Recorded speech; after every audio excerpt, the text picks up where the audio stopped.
Not a great day for Texas Tech on the injury front, but there's news to discuss, and we'll do that in today's live video. Appreciate y'all spending some of your Friday on a not really too great day in the Texas Tech news world, as Texas Tech will be without QB1 Behren Morton out at Arizona State, and we got an update as well on an unfortunate injury regarding one of the leaders of the defense for Texas Tech and Skyler Gill-Howard, and how he may miss a significant amount of time. Let's discuss it.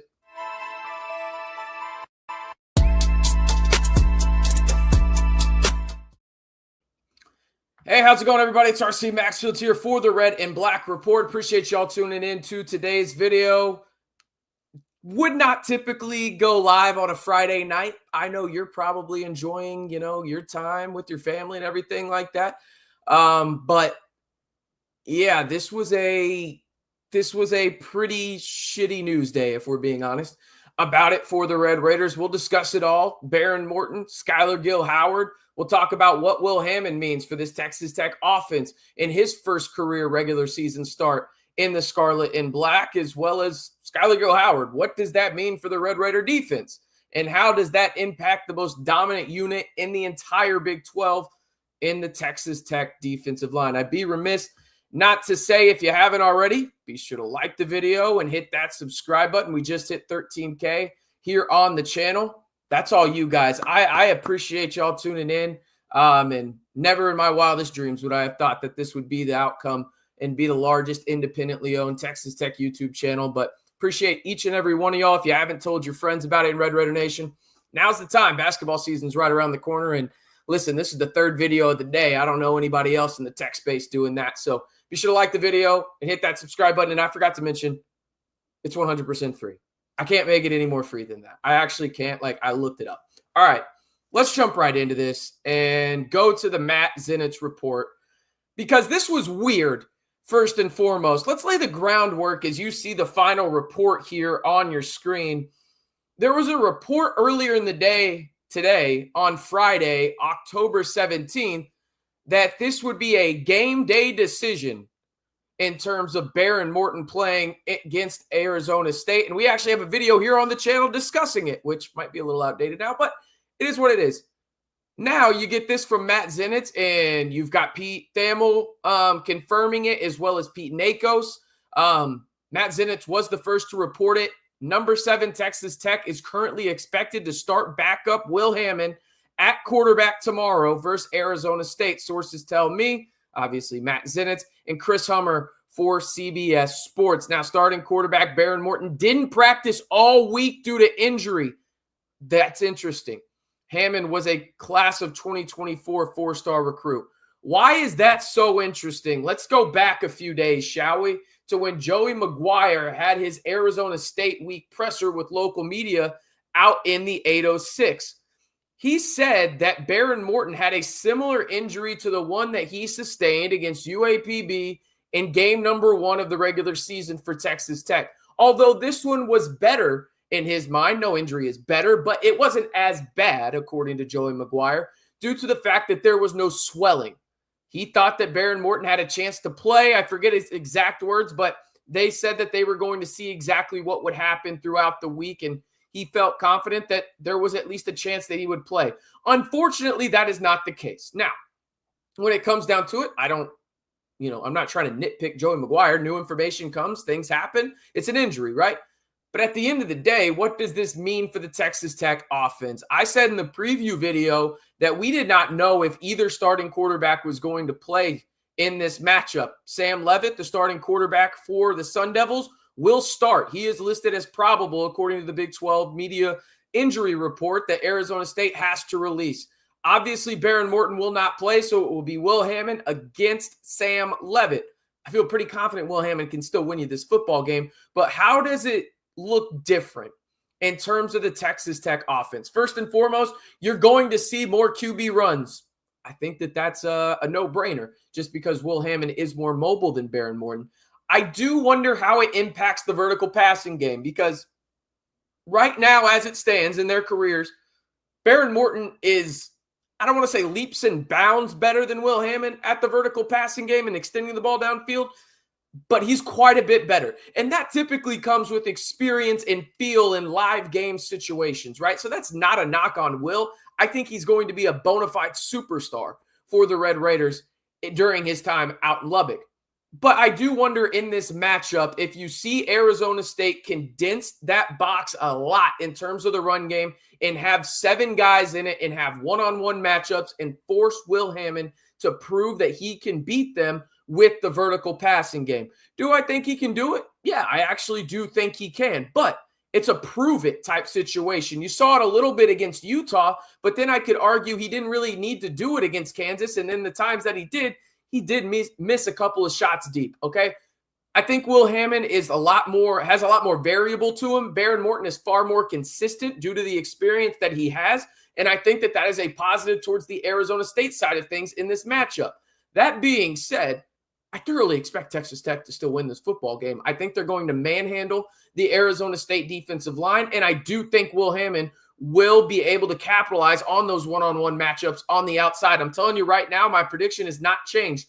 Reggie Virgil's going to have a big game here on Saturday out in Tempe. I can promise you that, because this is a guy that will win off the line of scrimmage in his 4.3 speed on the outside. There's not really a defender in that secondary for the Sun Devils that can keep up with him. I would expect a big day from Caleb Payday Douglas, but Texas Tech and Arizona State knows this. You know it. I know it. Everyone that is going to watch this football game that knows anything about Texas Tech football knows that the Red Raiders are going to focus on running the football, and I expect Cam Dickey and Jacoby Williams as well to have a big game, most notably Jacoby Williams, because I think in this matchup, you are going to have to use the running backs in the passing game as well.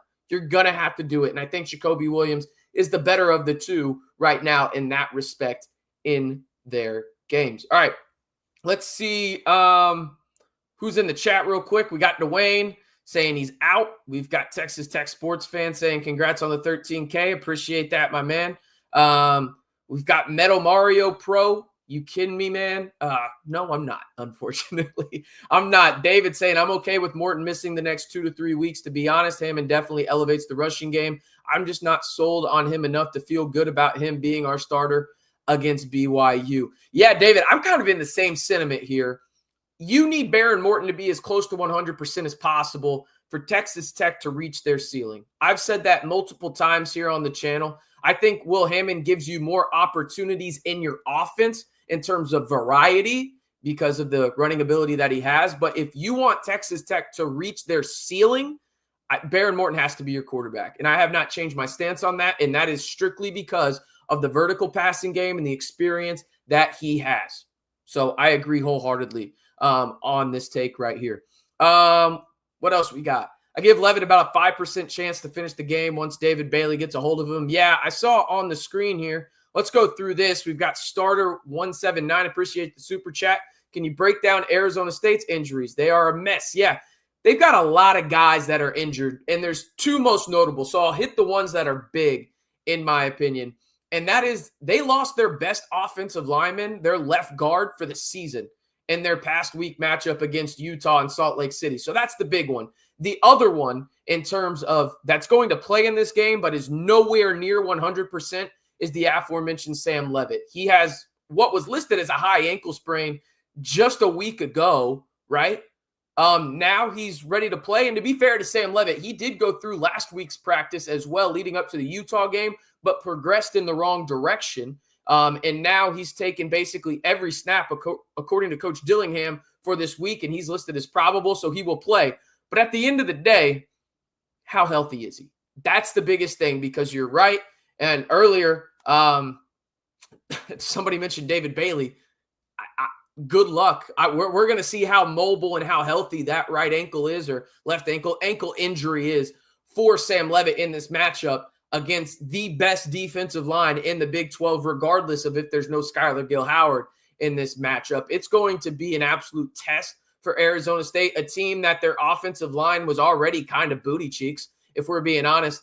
And then they lost their best offensive lineman for the year. So it's going to be really interesting to watch on that front. But those are the 2 big injuries you need to know in terms of Arizona State losing their best offensive lineman for the year. And we're gonna find out how healthy Sam Leavitt is against the best defensive line in the Big 12 easily, and at worst, the top 5 defensive line unit in all of college football. Appreciate the super chat and you tuning in.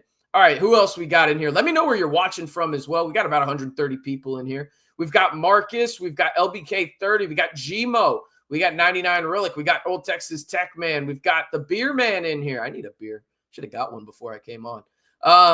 We've got Goldsby Films. We've got David. We've got John in here as well. We've got Sneaker Man himself. Ton of RPO this weekend. And still Hammond is going to make some big throws. That from LV 6772. I'll be honest. I was not trying to knock Will Hammond earlier. I really wasn't. That being said, he's got to prove it to me in a lot of ways in terms of the vertical passing game. I think that that's a fair critique. I don't think anybody here in the chat, and you can say otherwise if you want, would say that they have any less confidence in Will Hammond as a quarterback because of his skill set, most notably in the run game. But there's some times where if he's had some errant passes, but I think the thing that really stands out to me with Will Hammond is if that report is true, okay, in the sense of Behren Morton did not practice this week, that means Will Hammond got all the first-team reps, and that gives me a ton of confidence in Will Hammond, most notably in the vertical passing game. So that's something that stands out. You're going to see the RPOs. You're going to see play action. And I said Jacoby Williams could have a big game, and I believe that. And I think Reggie Virgil will too. This feels like a game where you could have Terrence Carter Jr. go for, $120. Okay? I could see that because Arizona State is going to load the box a little bit, and that will leave the middle of the field open in between the hashes. Maybe that's where you take Terrence Carter Jr. vertical, and that's where Will Hammond. And the easiest throws you have as a quarterback are the ones where the receiver, tight end, running back go across your face in terms of running. That's an easier play. So it gives me confidence that you're going to see Will Hammond in this game from the standpoint of if Behren Morton did not practice this week, that means Will Hammond got all the first-team reps. All right. We got 140 people in here, and last I checked, 70 likes. Be sure to like the video and hit that subscribe button for 100% free Texas Tech content all year long. It's not a great day on the injury front for the Red Raiders, but unfortunately that's football at the end of the day. But we'll discuss it all here on the Red and Black Report. I can promise you that. All right, where are we watching from? We've got DFW. We've got Austin, South Dakota. I forget the Dakotas exist sometimes. I'm not going to lie about it, but I didn't go to school for geography. So there you go. Central Arkansas. Oh, the homeland for me. Shout out to Rogers. We've got Romello Height listed as questionable. Yeah, I expect Romello Height to play in this football game. I really do. And I think him and David Bailey are going to have some fun against this depleted Arizona State offensive line, if we're being honest. Where else are we watching from? Pittsburgh, PA. Love that. Love that. You've got Colorado Springs, Colorado. We've got Seymour, Texas in there as well. Appreciate everybody tuning in and spending some of their Friday night with me here on the channel as we cross the 13K subscriber mark, which is obviously a big milestone for us, and discuss the latest when it comes to Texas Tech football. A couple more shout outs. We've got Lubbock. We've got Ouray, Colorado. I am so glad that you put that pronunciation in there, Keith, because I promise you right now, I would have butchered it. We got Hippo Land. Nice. Will Hammond, absolutely good old Hutto. We've got the Alamo City. We've got Lubbock, and then we've got South Padre Island. All right, let's move on and discuss some. If the Behren Morton injury wasn't bad enough, right? The Red Raiders unfortunately got some more bad news on the injury front in the likes of Skyler Gill-Howard. And you see it on your screen right there. This from Pete Nakos earlier in the day. Texas Tech defensive tackle Skyler Gill-Howard underwent surgery on Thursday in Dallas. The Northern Illinois University transfer is sidelined for the foreseeable future. Timetable for a return is unclear. Devastating type stuff, obviously.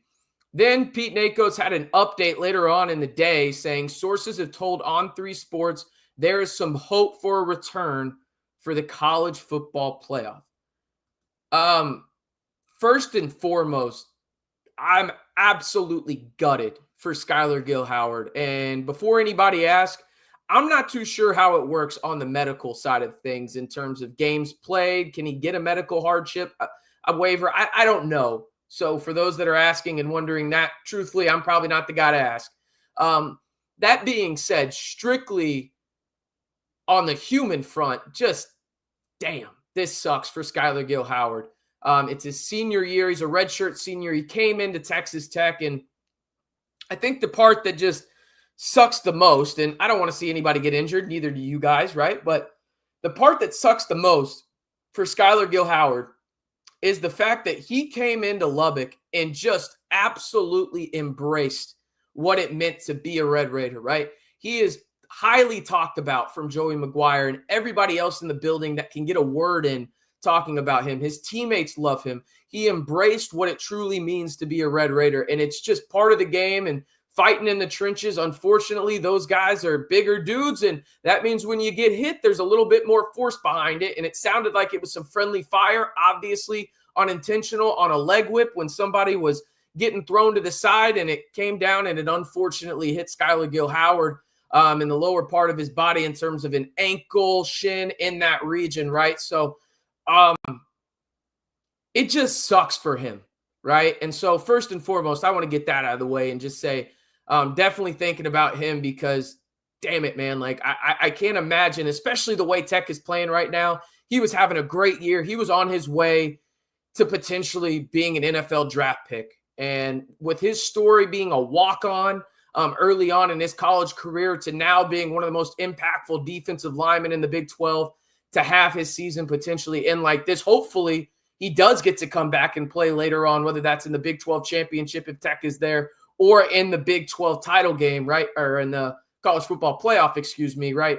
Hopefully that happens. But it sounds like Texas Tech will be without him for the foreseeable future, which is a vast, stark, different aspect of really the whole narrative that we were pushed early on in the week, much like Behren Morton, except this one is way different because we were told by Joey McGuire that, hey, like, he's going to see a specialist on Thursday. We'll find out more there. But he was really optimistic. It sounded like that he was only going to miss maybe 2 or 3 games, maybe be back by BYU, but he was going to be back by sometime in the regular season. Unfortunately, that does not sound like the case. So what does it mean for the Red Raider defensive line? First and foremost, they're dominant as hell, right? They're still going to be dominant, right? This is where going out and getting a guy like A.J. Holmes Jr. from Houston was absolutely paramount for the Red Raiders' success this season, okay? You think about it from the standpoint of you got David Bailey, you got Romello Height, you got Lee Hunter. Now you plug and play A.J. Holmes Jr., and I would encourage you, after this live is over, of course, to go watch the highlights from the Kansas game in the second half specifically when A.J. Holmes Jr. took over the majority of snaps for Skyler Gill-Howard. He made those Kansas offensive linemen probably have nightmares for the next 4 to 6 months. He absolutely dominated them, whether it was just with straight bull rush, speed rush to the outside, contain, whatever it was, he gave them fits. I'm not worried about the drop-off from Skyler Gill-Howard to A.J. Holmes Jr. To be honest with you, I don't know if there will be one.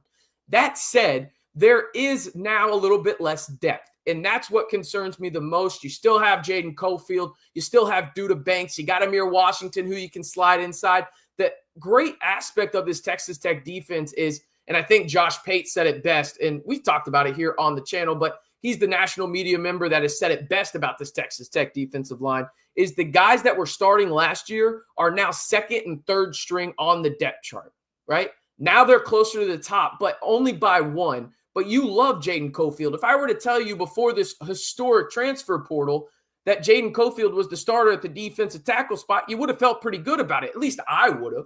Okay, so now he's probably going to get more rest. It's really just the rotation aspect and keeping those guys as fresh as possible. They're big bodies. You're going to see a little bit more of that moving forward in terms of A.J. Holmes. Now you got Jaden Cofield, Duda Banks, right? You're going to see more of those guys, without Skyler Gill-Howard in the lineup, but I am not worried whatsoever about this Texas Tech defensive line. I don't think there will be a drop-off at all, and I saw somebody say it in the chat. His voice in that locker room is incredibly pivotal. I agree 100%. He will still be around. I can promise you that. I'm not sure how it's going to work in terms of traveling. I doubt he's there this week for the Arizona State game, considering he had surgery just about 24 hours ago, right?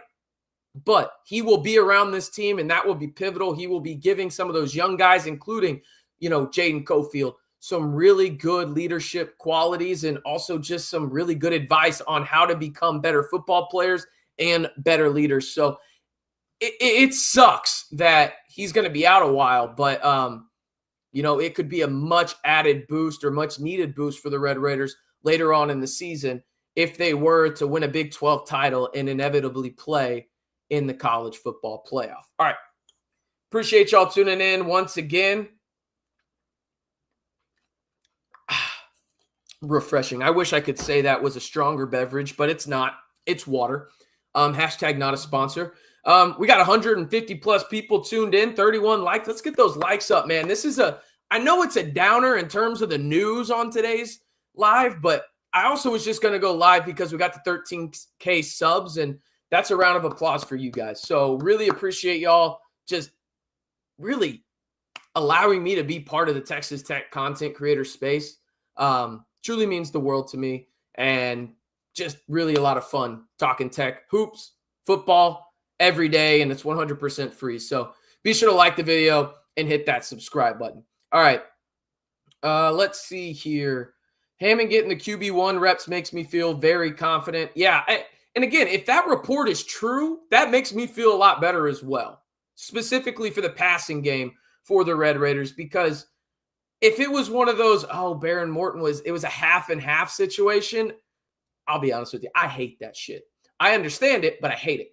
But if it was one of those situations where Will Hammond was getting all the first team reps, that makes me feel incredibly confident in his ability. I would have been confident even if he didn't, but now I feel that much more confident because he was getting those first team reps.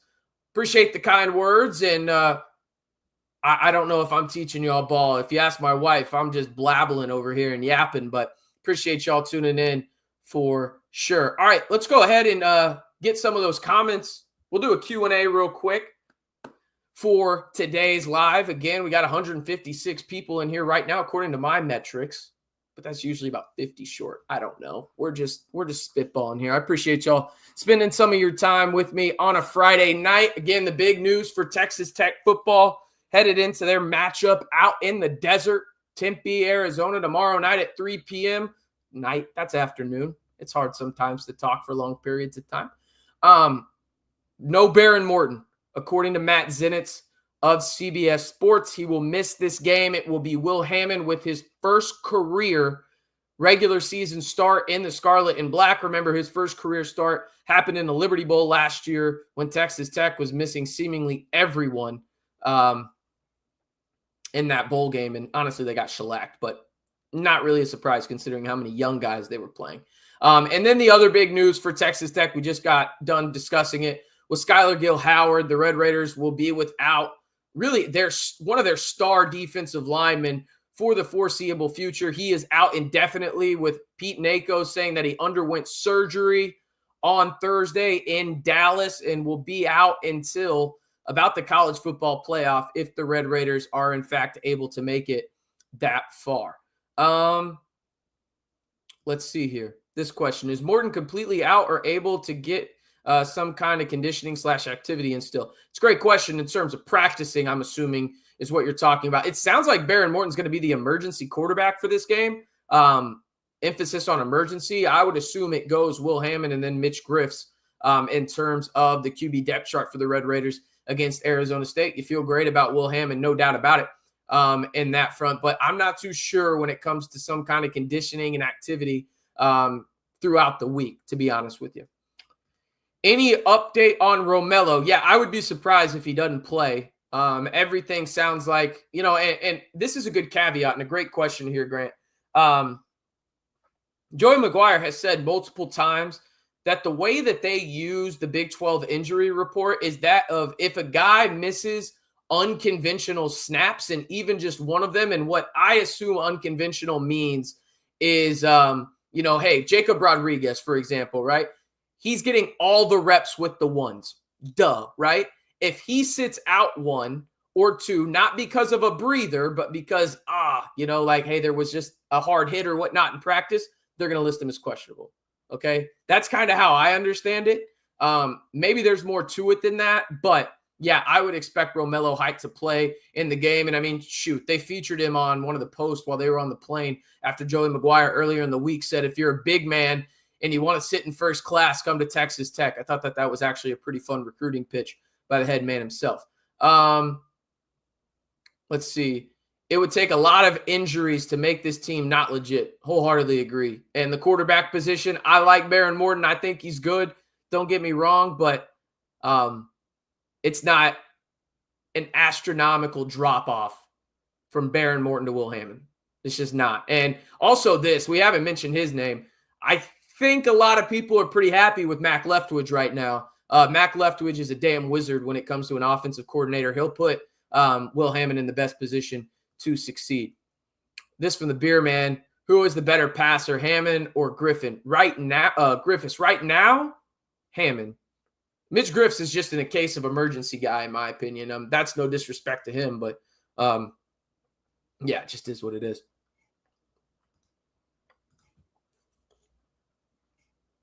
I was wondering when somebody was going to ask me about this.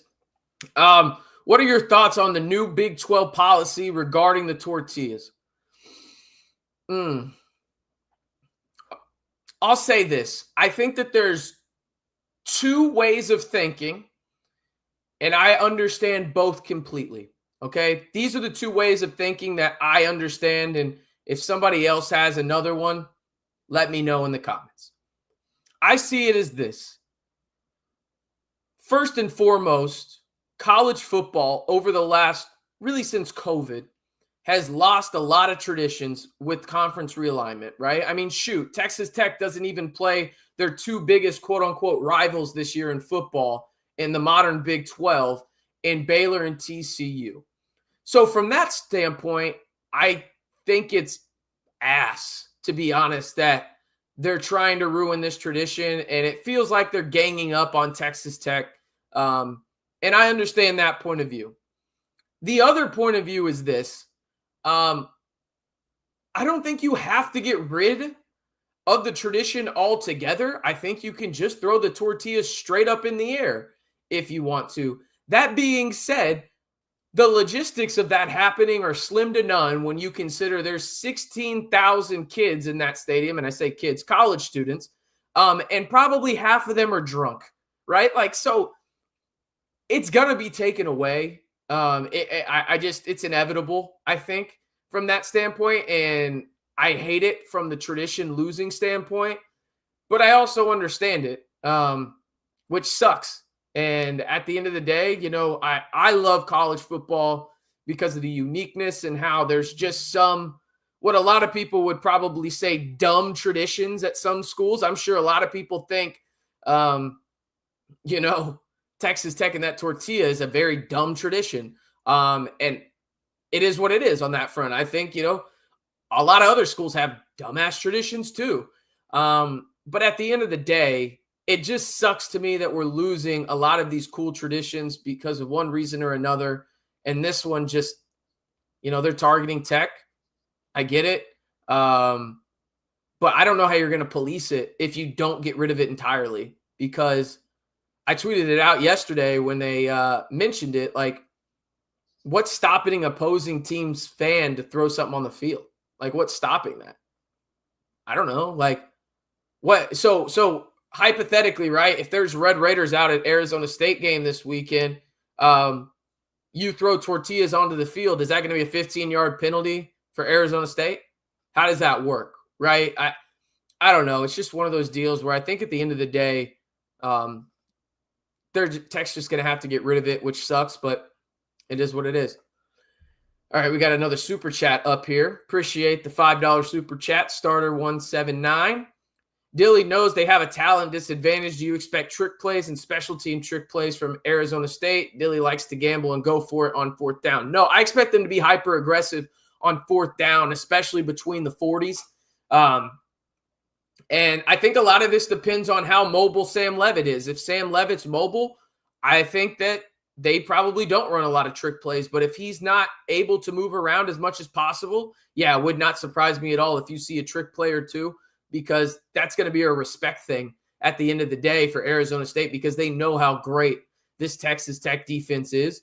It's elite. I mean, it's a top 5 unit in the country. I believe it's top 3 in like 7 metrics that matter. And they're a real national title contender by a lot of those metrics as well. So, yeah, I wouldn't be surprised at all if you see a couple of trick plays here or there. I would say more so keeping the ball in Sam Levitt's hands and not on the special teams side of it. But I expect them to be hyper aggressive between the 40s, maybe even a little further in. Just from the field goal situation for Arizona State, it's better than last year. But Gomez hasn't been automatic from 40 plus. So I would expect them to be hyper aggressive on 4th down and short and in between the 40s tomorrow afternoon out in Tempe. Appreciate the super chat, starter. What would you say the skill gap between Skyler and Holmes? I don't think there really is much of one. I think Skyler Gill-Howard's more of a quick guy. AJ Holmes brings a little bit more power, but both of them are very, very good, and both of them could easily start on every other defensive line in the Big 12. It just, they battled out, and there was for only one spot because Lee Hunter ain't coming off the field. Let's just face it, right? Let's see here. We've got this. Not a drop-off from Behren to Will. I think there is a drop-off. Didn't mean to click that off. I think there is a drop-off. I don't think it's a huge drop-off. I just think there is a drop-off in the passing game for sure. Behren Morton is the better passer than Will Hammond. Like, I don't think that that's a debate. Like, I can't debate that in good faith, just from what we've seen on film. That doesn't mean that Will Hammond won't progress as a passer. I think that that's the obvious outcome for him. But right now, as it currently stands, and yes, I understand one's a senior, one's a redshirt freshman, Behren Morton is the better passer. That's for sure. Let's see here. Yeah, I did, and that's a terrible look for Kansas. I'm not really surprised. I thought the apology from Leipold was, not really one. I thought he was too emotional in the moment. He admitted he was too emotional. Made a bad judgment call, and if we're being honest about it, bit him in the ass. I don't know how they weren't fined more for lying in the grand scheme of things, but it is what it is. Let's see. Don't forget those receivers have done a really good job blocking downfield. Yeah, great call out. And another guy that needs a little shout out, a guy that I was hypercritical of when Texas Tech landed him in the portal, because I know he's a good player when it comes to catching the football. But his biggest weakness on film coming to Texas Tech was he could not block, at least not well. And that's Terrence Carter Jr. Terrence Carter Jr. has been really good this year in run blocking and pass pro, right? More so on the run blocking aspect of it. If he's on the field, you want him to go run a route or two.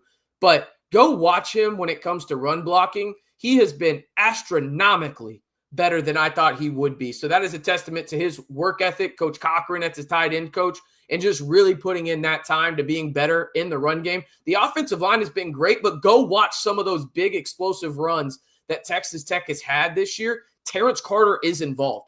He is involved. So, yeah, that's a good call out. And those wide receivers are doing a great job on the outside as well, fully committing to it in the run game, because they know they're going to have the opportunity. If the run game's going good, that's going to crash the defense in. And if they win at the line of scrimmage one-on-one, they got go routes, and those guys are able to burn anybody in the country in Reggie Virgil and Caleb Payday Douglas. Yeah, man. Good question. Got a couple more in me if y'all want to send a couple more questions. Probably got another 5 or 10 minutes here on the live. Appreciate y'all tuning in again. I know I've asked a couple times, but should have liked the video. Hit that subscribe button. And hey, might as well turn on that notification bell too if you want 100% free Texas Tech content all year long. Men's basketball season's right around the corner. We're actually going to have a Texas Tech men's basketball preview here on the channel next week. So breaking down every player, every position, all that good stuff. So you're definitely going to want to tune in for that. All right, we've got TM Gel 1. How's Arizona State's overall team speed? They've got some speed. And I'll tell you this right now, too. Arizona State has the best wide receiver Texas Tech will play this year, and I don't give a shit who they're playing in the college football playoff if they get that far. Jordan Tyson, yes, Tyson, Jalen Tyson's brother, who started at Texas, transferred to Texas Tech, then went out to Cal, and now got drafted by the Cleveland Cavaliers. Yes, that Jalen Tyson. His brother Jordan is the best wide receiver in the country, in my opinion. That is draft eligible because, yes, there's Jeremiah Smith, Ryan Williams, and those guys. But he is the best draft eligible wide receiver. He is the best wide receiver Texas Tech will play this year, not named Ryan Williams and Jeremiah Smith. He's a bona fide stud, okay? And Texas Tech is going to have to know where he is. Is he the fastest in the world? No, but he's gotten a little quicker this year, and he really has good technique as a wide receiver. You got Brown, the running back for Arizona State. He's a guy you need to know about. He transferred in from USC.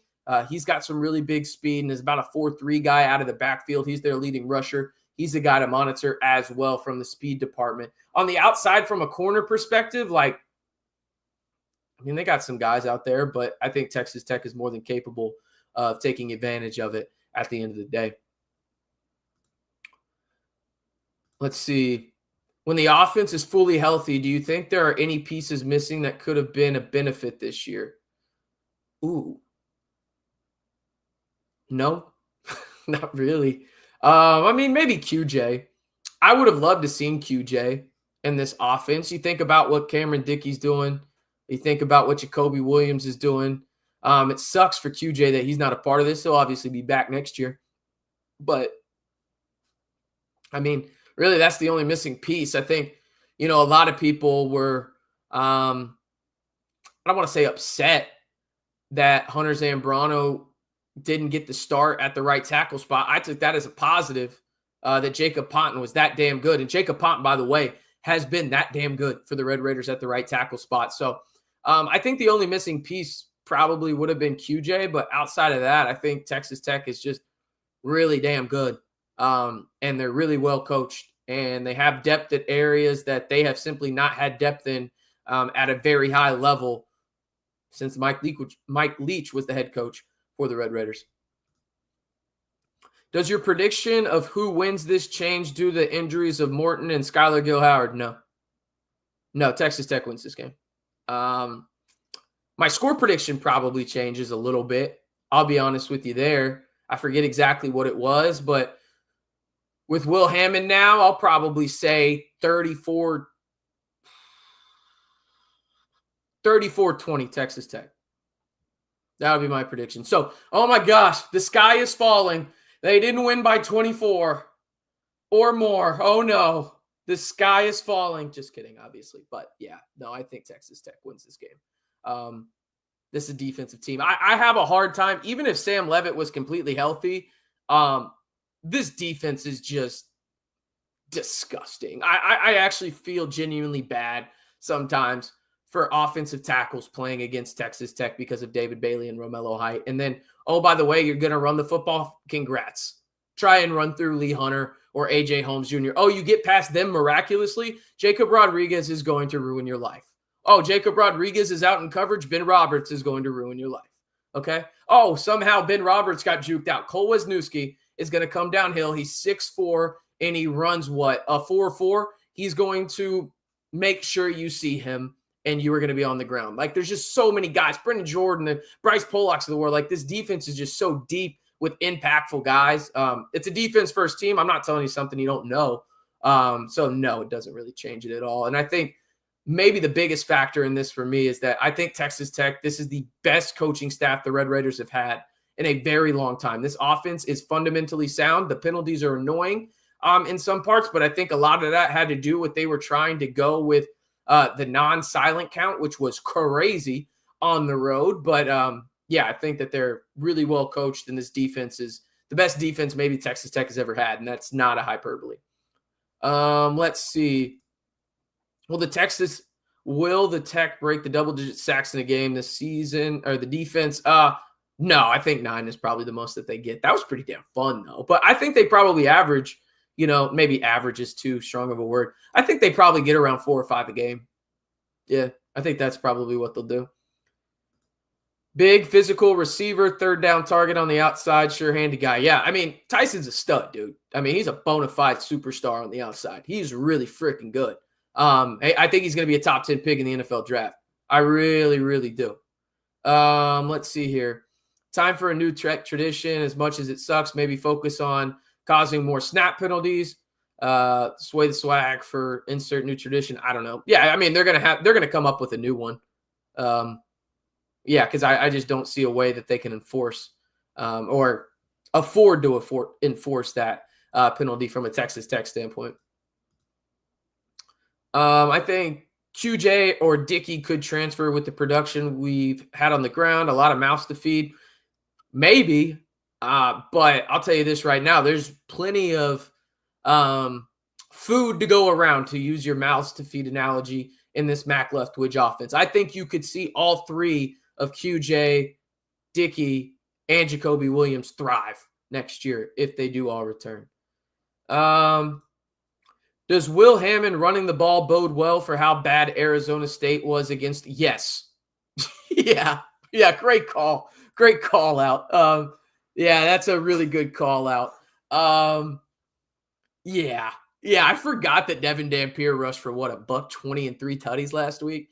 Yeah, man. Yeah, I don't expect that from Will Hammond, but I would probably say Will Hammond probably leaves this game with a good 65, 75 yards rushing and probably a tutty. I mean, again, I can't confirm it because I don't work for NASA, but I'm pretty sure that Kansas defender that he absolutely annihilated on the goal line when it came to his rushing touchdown late in the Kansas game is still in orbit. I actually think that they are trying to make that human being the 9th planet in our solar system. That is how hard Will Hammond hit that man.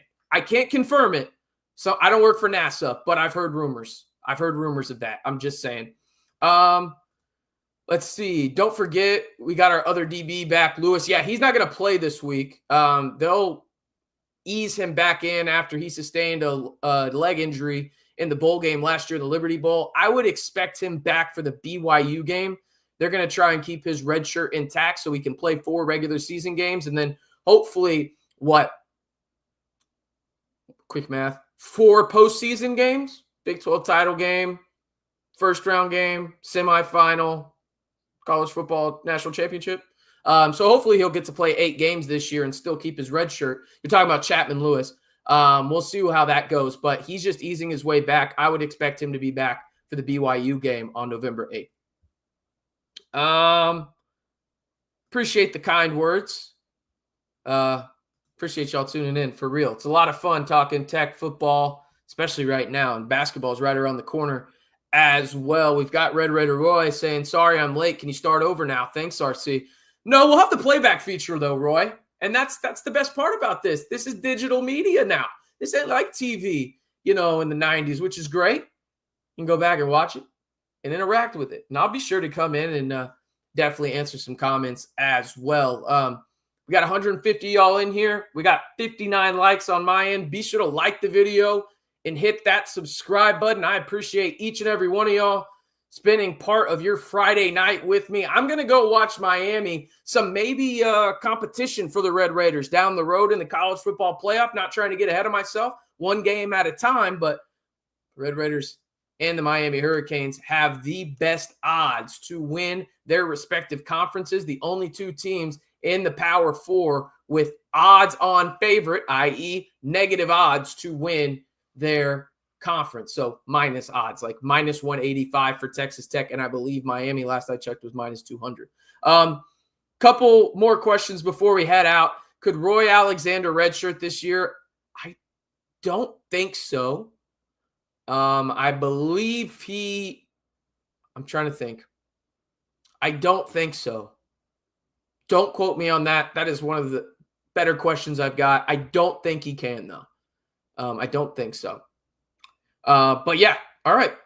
And we got Odessa watching. We've got multiple other. We had South Dakota, Pittsburgh. We had somebody overseas watching as well. Plenty of people tuning in. Appreciate each and every one of y'all tuning in. And as always, you know how I love to end these videos. And be sure to go watch the game preview and let me know your score prediction down in the comments below for this one. But I'm going to wrap it up there and go watch Miami hopefully win so the Red Raiders can face them in the college football playoff and hand them an L. How about that? Man, I'm excited for this game tomorrow. All right. That's going to do it for today's live stream. Appreciate y'all tuning in. Third video of the day here on the channel. We're just getting started, baby. We're just getting started with Texas Tech men's basketball right around the corner. We'll have this evening preview here on the channel next week, and we'll also recap the Arizona State game tomorrow here on the channel as well. As always, I'm RC Maxfield reminding you to stay safe and wreck 'em Tech.